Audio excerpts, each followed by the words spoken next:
हिसाब से आपको बता रहा हूं कि जनवरी से मार्च तक हर साल एएलपी की वैकेंसीज आ जाएंगी, ये इन्होंने बताया था। अप्रैल से जून तक टेक्नीशियंस की वैकेंसी आ जाएंगी, जिसके बारे में ये बता चुके हैं, और ये फॉर्म आने वाले हैं टेक्नीशियन के, ये फॉर्म भरे जा चुके हैं।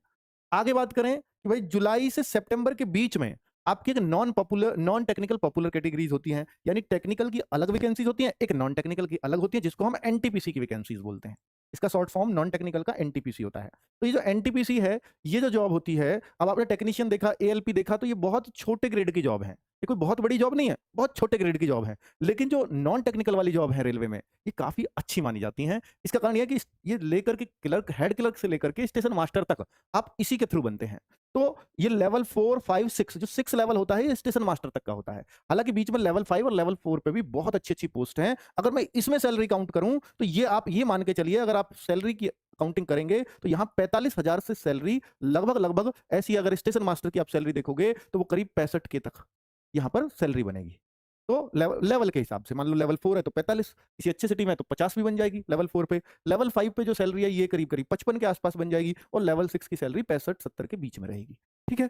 अगर मैं बोलूं कि नॉन टेक्निकल का एक और लेवल होता है 2 एंड 3, क्योंकि ये जो 4, 5, 6 है, ये ग्रेजुएशन चाहिए इसके लिए। और जो लेवल 2 एंड 3 होता है, यानी 4 से जो नीचे है, लेवल 2 होता है एलडीसी लेवल, और लेवल 3 होता है कांस्टेबल लेवल।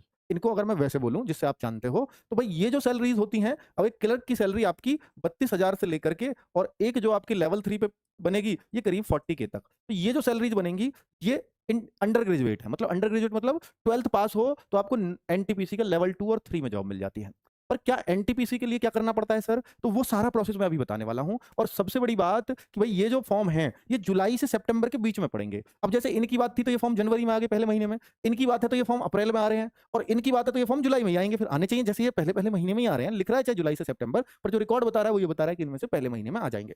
अब यहां भी अक्टूबर से दिसंबर, ये है आपकी लेवल 1, जिसको हम ग्रुप डी बोलते हैं। इसको ये लेवल 1 बोलते हैं। अब ग्रुप डी जैसा शब्द खत्म हो गया, क्योंकि इससे लोग नीचा फील करते थे। ठीक है। तो लेवल 1 की पोस्ट, यानी सरकारी नौकरी की शुरुआत जिस पोस्ट से होती है वो ये है, यानी सबसे नीचे की पोस्ट सरकारी नौकरियों में ये मानी जाती है लेवल 1 की पोस्ट। तो अक्टूबर से दिसंबर तक, अब अक्टूबर, नवंबर, दिसंबर, अब फॉर्म इनमें से कोई से महीने में आएंगे, पर जो रिकॉर्ड बता रहा है वो ये कह रहा है कि भैया अक्टूबर में भी आ सकते हैं।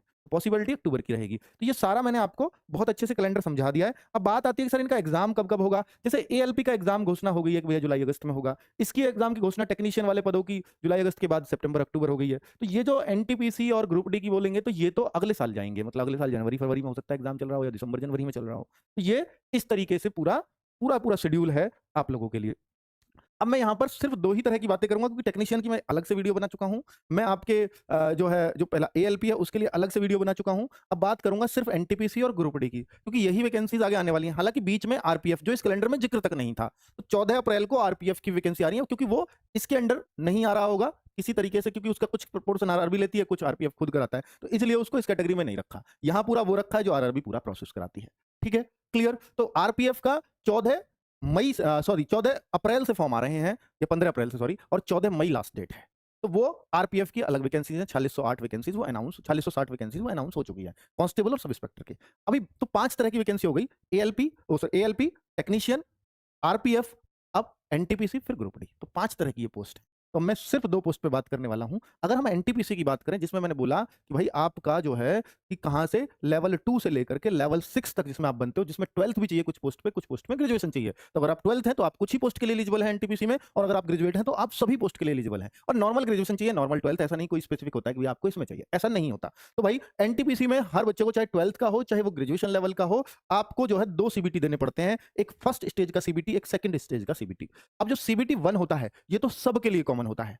बाकी जो सीबीटी 2 होता है ना बच्चों, ये हर लेवल पे अलग अलग होता है।